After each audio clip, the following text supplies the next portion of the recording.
しました。大きく飛んだ炎鵬、うまく手繰る。おっと左を差した。肩すかし炎鵬の勝ち。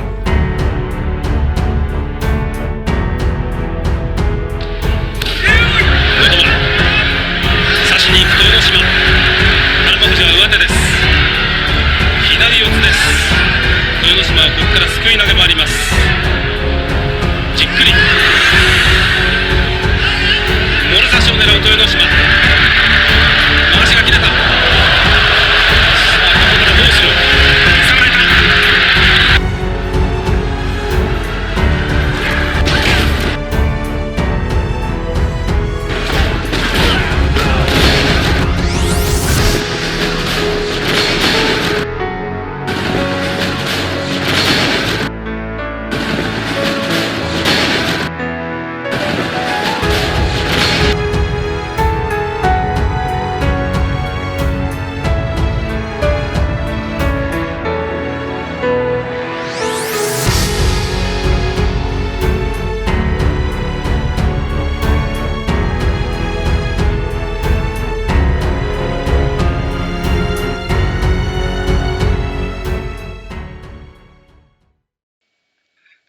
중국에서는 산동 지역을 옛날부터 동이족이 사는 땅으로 여겼습니다.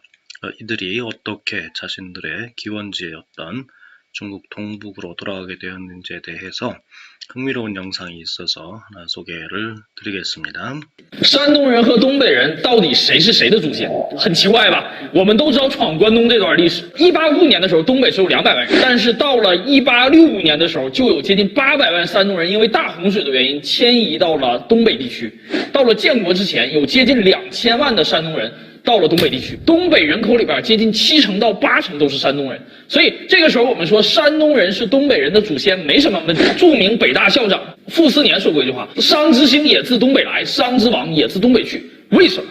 因为在考古学里边有一个夏家店的文化遗址，夏家店遗址里边出土的所有文物跟商朝的王墓里边出土的文物高度相似，不光是玉器基本一模一样，包括里边的图案、纹饰、族徽基本也一致。甚至检查了这些遗骸，发现人骨特征都基本一模一样。而东北这边夏家店的文化遗址要先于商朝，这时候就出现了一个疑问，那也就意味着商朝的先人来自于东北。然后复旦大学基于这个命题做了一次 DNA 检测，发现基于父系染色体的西三单倍群的一组染色体，今天的山东人跟之前的满族人和朝鲜人高度相似，显示是同宗同源，5000年前来自于同一个父系。而这些单倍群也测试了今天的孔圣人的后代，也就是最纯的商族后裔，发现基本上是一模一样。所以说，山东人到东北本身并不应该叫闯关东，而是应该叫回老。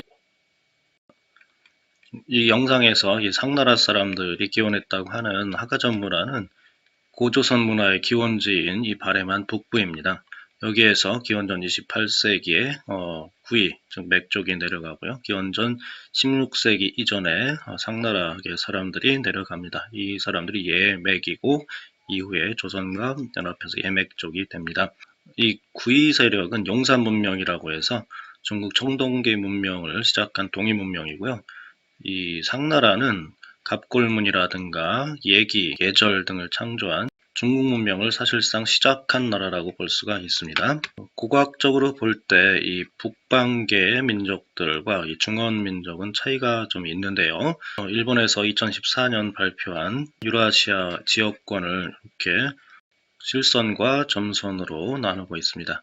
이 실선 부분이 이게 고조선 문명입니다. 이 고조선 문명이 어떻게 이제 중원 쪽으로 내려가는지 보여주는 유물 지표인데요. 이 청동검의 기원과 계보라는 표를 보시면은 한반도에서 대표적인 이 청동기 유물인 비파형 동검, 세형 동검이 어떻게 흘러왔는지에 대한 표를 그리고 있는데요. 가장 먼저 이 중앙아시아 서방계에서 시작을 해서 감숙성, 영하성, 중국의 서북지역, 감숙성, 영하성 이 지역을 지나서 먼저 중원으로 퍼집니다.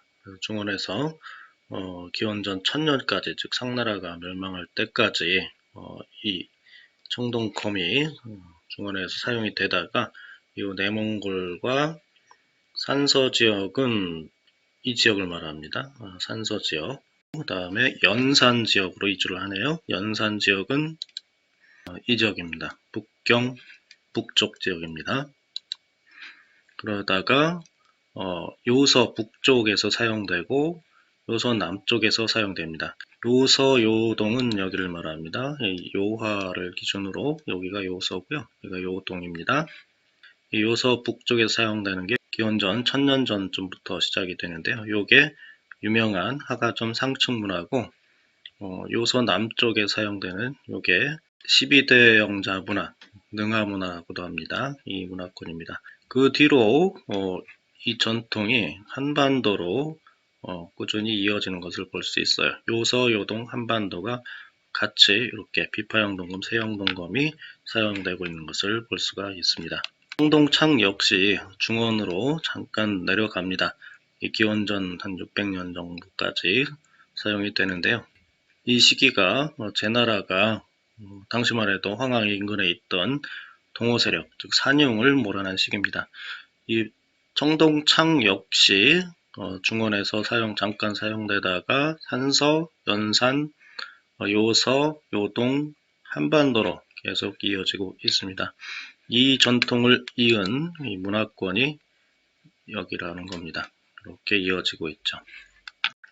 이전 강의에서 얘기했듯이 이 지역은 하나의 정치체였을 가능성이 상당히 높습니다. 같은 화폐를 쓰고 같은 청동검 계열의 유물들을 사용했기 때문입니다. 이에 비해서 이 중국 남쪽은 이 북쪽과는 다른 계열의 청동기를 사용하고 있었습니다. 여기에서 위에서 보실 점은 여기 연이라고 보이시나요? 현재 학계에서는 이 연 지역을 고대, 중원, 이 황하 중류쯤에 있었던 전국시대 연하고 혼동해서 인식하고 있는데요. 이 연 지역의 중요한 이유는 여기가 세형동검, 명도전 등의 중심지이기 때문입니다. 근데 이 연 지역의 문화권은 남방, 중원계와 다른 북방, 고조선계였었던 것이죠. 앞으로 제가 왜 여기가 연이 아니라 고조선인지 강의를 만들 계획이 있습니다. 이 지역을 고조선이 빼앗기는 시기는 진시황이 황하 중류쯤에 있던 연나라를 공격해서 멸망시키던 기원전 222년과 흉노가 당시에 이 황하 북쪽에 있던 고조선을 기원전 209년 공격하면서 이 고조선이 동쪽으로 이축되는데요. 그때 비로소 이 지역을 빼앗기게 됩니다. 따라서 이 지역은 기원전 3세기까지도 고조선임이 분명합니다. 이 세형동검과 명도전이 발견되는 이 중심지가 이 북경 북쪽 일대인데요. 여기는 이 남방, 이 중원 세력과 지리적으로 상당히 접근하기가 어려운 지역이었습니다. 이 선은 기원전 4550년까지 해안선인데요. 그만큼 지대가 여기가 낮았다는 얘기입니다. 당시는 기온이 상당히 높았습니다. 그래서 황하 인근에도 악어가 살고 그랬습니다. 코끼리도 살았고요. 그러다가 점점 날씨가 추워져서 기원전 1450년경, 즉 상나라가 남하할 당시에는 과거에 비해 더 추운 날씨가 이어지고 해수면이 내려간 것을 볼 수가 있습니다. 그렇다 하더라도 황하 하류, 즉 북경 이남 이 지역은 상당히 사람이 살기 어려운 늪지대였었습니다. 따라서 이 남북 간 교류는 이 태행산맥이라고 하는데요. 요 길을 통해서 이루어지게 됩니다. 기원전 22세기, 21세기경 이 상나라계 사람들이 요 북방 하가점 하층문화 지역에서 남하를 하는데요. 이 사람들이 이주한 것이 바로 이 태행산맥 자락, 이 저지대를 피해서 이주를 한 것이 보입니다. 요 문화를 하칠원 문화라고 하는데요. 요게 상나라가 건국되기 전 상나라 사람들의 이적지입니다. 상나라 사람들은 기원전 15세기경 이 지역을 점령하면서 여기다 상나라를, 은나라죠. 한자를 만들었던 은나라를 세우면서 주변 세력을 통합을 합니다. 그러다가 기원전 11세기경 다시 쫓겨가서 이 지역, 즉 북경 근처로 축소가 됩니다. 좀 더 설명을 드리자면요. 이 상나라 사람들은 기원전 15세기경 여기 이 지역이죠. 여기에서 각골문 예의제도 등을 만들면서 중국 최초의 공인 왕조를 세우게 됩니다.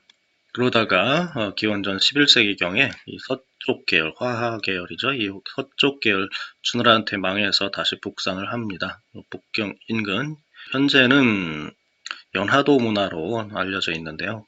고조선 문화가 맞습니다. 연나라 문화가 아니란 얘기죠. 이 일대 여기부터 시작해서 이 북쪽 바레만 북쪽에 있던 청동기 유물은 당시 동아시아에서 가장 발달된 청동 제품들이었습니다. 그만큼 문명이 중원에 뒤지지 않고 오히려 발전했었다는 얘기죠. 그런데 이렇게 축소된 상나라의 국가인 조선, 중국 역사에서는 상나라가 조선으로 이주했다고 하잖아요. 이 조선 서부라고도 합니다. 여기를. 이 조선 서부 사람들은 기원전 3세기까지도 이 황하를 기준으로 해서 주나라 연합 국가들, 즉 준추 오페 또는 뭐 전국 칠홍 같은 나라들하고 대립하며 유지를 합니다. 그 뒤에 기원전 222년, 기원전 209년 중국 진시황하고 흉노의 공격을 받으면서 동쪽으로 위축이 되죠. 아까 말씀드렸듯이 이 지역 사람들은 청동기 시대 아시아 최고 청동 문명을 일으킵니다. 유명한 하가점 상층문화, 12대 영자 문화, 정가화자 문화 등이 있는데요. 이 문화가 이어지는 곳이 이제 한반도였었습니다. 현재 발굴되는 유물들을 보면은 하가점 상층문화, 12대 영자, 정가화자 문화가 한반도에 많은 영향을 준 것을 확인할 수 있습니다. 저는 이들이 중원에서 상나라 영향을 받은 그리고 점점 동쪽으로 쫓겨온 부여인이라고 생각을 합니다. 이전 강의에서 얘기했듯이 요 상나라계 사람들이 우리 예맥조선의 예라고 저는 생각을 하는데요. 이 사람들이 점점 조선 서부로 와서 이 지역에 발달된 청동기 문명을 일으키는데요. 요 지역이 부여라는 사실은 이전 강의에서도 제가 했었습니다. 이 상나라 부여계 사람들 이전에 중원으로 내려온 동이계, 맥계 사람들 역시 점점 동쪽으로 위축이 됩니다. 이 화하 쪽에 밀려서요. 그래서 예맥 조선이 한반도 서북부 지역까지 이주를 하게 됩니다. 그래서 이전에 말씀드렸듯이 흰색을 숭배했던 상나라계 신라 그리고 검은색을 숭배했던 구력의 맥계죠. 맥계, 가라가 한입니다. 사만할 때 한족 계열 이 사람들 그리고 파란색을 숭상했던 원조선 이 숙신계 사람들이 현재 한국인의 주요 유전자라고 강의를 했었습니다. 한자에 한국 문화가 담겼었다고 제가 말씀드렸었죠. 당연한 거죠. 이쪽에서 이주해 왔으니까. 그리고 한국인의 현재 발음 역시 고대 이 중원의 발음하고 유사한 것이 많다라고 지난 강의에서 말씀을 드렸습니다. 이상 짧지만 중국인 입장에서 이런 역사를 인식하고 있다는 것이 좀 신기해서 강의를 올려봅니다.